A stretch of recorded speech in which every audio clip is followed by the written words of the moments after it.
Compared to ALFP and RUPD, both are PCR based technique, but this RFLP is non-PCR based. So RFLP contains number of steps. I think 4 major steps are there.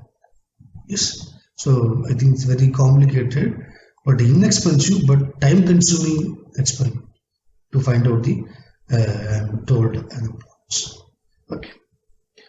You know very well restriction enzymes are cut the DNA at the palindrome sequence kinesis site. Yes. This restriction endonuclease action is really ultra specific. You know very well. Each enzyme exactly cut the specific type of sequences. It's called palindrome sequence. It's known very well. So this phenomena is the basic principle of RFLP. Yes. Number two point is southern hybridization is the another principle of RFLP. So first is a restriction enzyme cutting. Number 2, southern hybridization. Southern hybridization means, you know very well,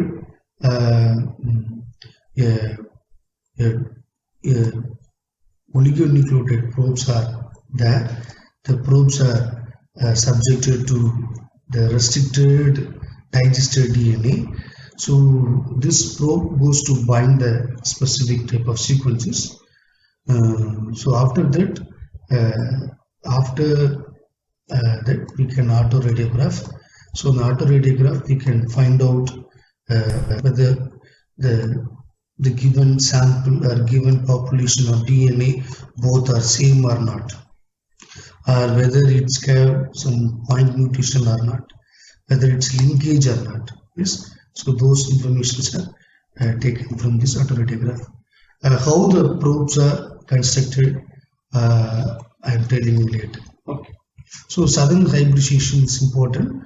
That means DNA hybridized with the DNA. This is called southern hybridization. Southern means dealing with the DNA. Yes, only DNA. Only DNA. So this is a single standard DNA subject with the single standard template. So that's why it's called southern hybridization.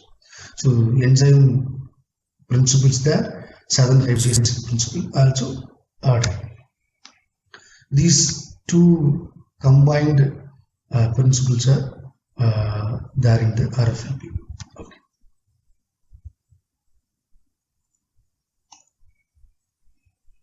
First, DNA samples is broken into small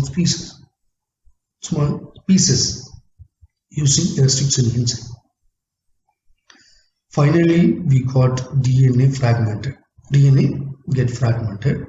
So after fragmentation, this fragmented DNA was separated by the gel electrophoresis. So you know very well, separation was achieved based on the size and shape and net charge of the DNA. Okay. So after separation of the DNA in the gel was subjected into denaturation. After denaturation, the denaturation achieved by addition of NaOH. Addition of NaOH, the gel containing DNA is denatured.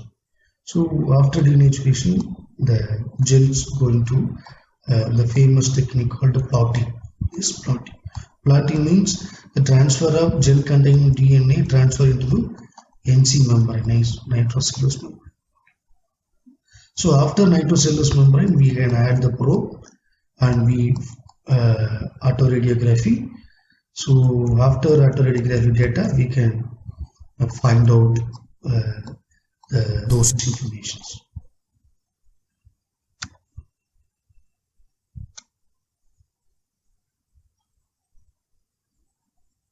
Okay, please carefully listen. This is the one population of DNA. This is the one population of DNA. This is the one population of DNA. Another population of DNA. So we can find out the homology, whether it's same or not. This is the main important. Or maybe mutations are there or not, and further we can identify. So just we treated with the same restriction enzyme to the given DNA sample. Either both DNA sample is derived from the same source, so it contains 90% of the homology. So that time the restriction enzymes are cut the same pattern. The same pattern will produced. The same pattern will produced. Suppose if the DNA sample taken from different sources, so the homology going to very decline, maybe either 30% also. That time the same restriction enzyme are cutting different position. Yes, different position. So this is the one restriction site. This is the one restriction site. This one. So, but the two DNA have no homology or either mutated. Means these restriction sites are lost.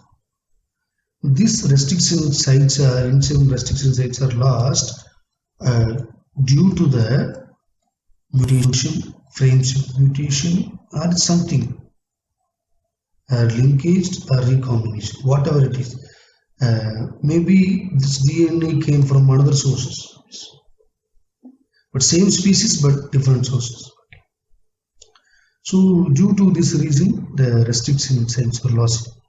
So the number one population and number two populations are the electrophoretic patterns are completely different. How means here three restriction enzymes are produced to two fragments. This is produced the only single fragments. Yes. So this is produced to two fragments. This is produced a single fragment. This pattern will indicate either the given DNA populations are not same. So something is there, either mutated or frame shifted or either deleted or addition. So whatever it is, either the pattern is the same. Either the pattern is same, maybe got the same pattern. You just declare the both samples are same, or both organisms are identical nature. Yes. Both organisms are taken from the same population. Both organisms are brother and sister, are twins. Both are child of some parents. So we can easily determine. So if the pattern is different, so something is wrong. So because the restriction enzyme is lost. So this is the restriction fragment length. This is length is different. Length, and also the length is indicate the polymorphism. So both DNA is not same. Polymorphism means poly means group, morphism means same. The number of DNA are the same. This is the main thing. So here and the size of the fragments will indicate polymorphic DNA. Yes. So here non-polymorphic DNA. Yes. But in the case of it is a normal pattern, maybe it is a disease condition. So if any mutation maybe takes place, this restriction site lost due to this mutation. Maybe the homologous dominant may be converted into homologous recessive. Yes. So that time the disease may be created because the homologous recessive means the corresponding genes protein product are not available in the cell. Okay. So we can easily read. So absence of this enzyme, the enzymes to play some important metabolism. So the corresponding diseases are unsettled, the corresponding patient, the corresponding situation. So it's okay. So this is a disease condition. Okay. This is very important points. RFLP is a marker, genetic marker, you know very well, because restriction sites are exactly specific, and also palindrome are conserved sequences in the DNA. Yes, you know very good. So this conserved sequences act as a marker. So RFLP marker means the corresponding conserved sequences are present in the given DNA. That's why we are saying RFLP is a marker, and especially inheritance marker. How we say RFLP as an inheritance marker means, a beautiful example is that here parents, the both parent contains some phenotype. Yes, this phenotype, due to the law of genetics, it can segregate it or independent assortment. So whatever it is, it can join. Join either is recessive or heterologous or homologous. This is a homologous dominant. Homologous dominant. This white color phenotype, both phenotypes are coming together form a homologous dominant. Homologous dominant means this allele will produce the corresponding protein or phenotype. Yes, no problem at all. Okay, maybe this is the heterologous dominant. Maybe a pair of allele, a pair of genes, one gene is dominant, one gene is recessive. Yes, it's a heterologous. So this is no problem. The one gene is enough to produce the corresponding phenotype. Okay. So this is also producing the corresponding protein, no problem. Both are same, but the both individuals are producing the corresponding protein, this phenotype. But this is the homologous dominant. This is the homologous heterologous dominant. Homologous dominant, heterologous dominant. So how we identified this phenotype? But any kind of phenotype you can choose. Either this phenotype is a homologous dominant or heterologous dominant. How we differentiated? They differentiated only through by RFLP. Yes. How means this heterologous DNA, both DNA are not mad each other. Both are not same. So if the restriction enzyme cut, it produces the double bands during the electrophoresis. In the homologous range, both are same. So both DNAs are same, both genes are same. This is the same allele. But if the treated restriction enzyme, both are same. So both DNA contains and the corresponding restriction enzyme. So the electrophoretic pattern is very same. It produces single. So only we find out whether this is a heterologous dominant or homologous dominant. Is identified by RFLP. Third one is this is a homologous recessive. So this also we can find out. But here the both alleles containing no restriction enzyme sites. So the restriction enzyme never cut the DNA. So never it's fragmented. So never fragmented means the DNA size is very huge. So no restriction cutting is there. So the molecular weight of the DNA is too high. So it's migrated very slow. But here very fast. But the pattern is same. This indicate the homologous recessive.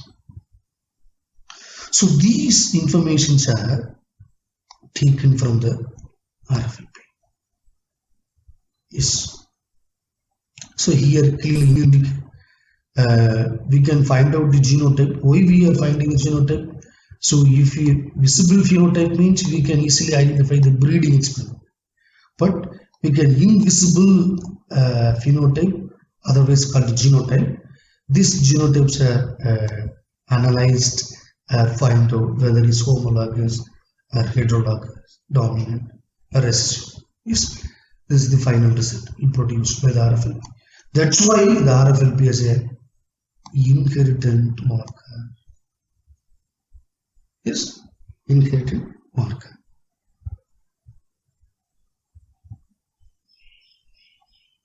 So remaining things we can later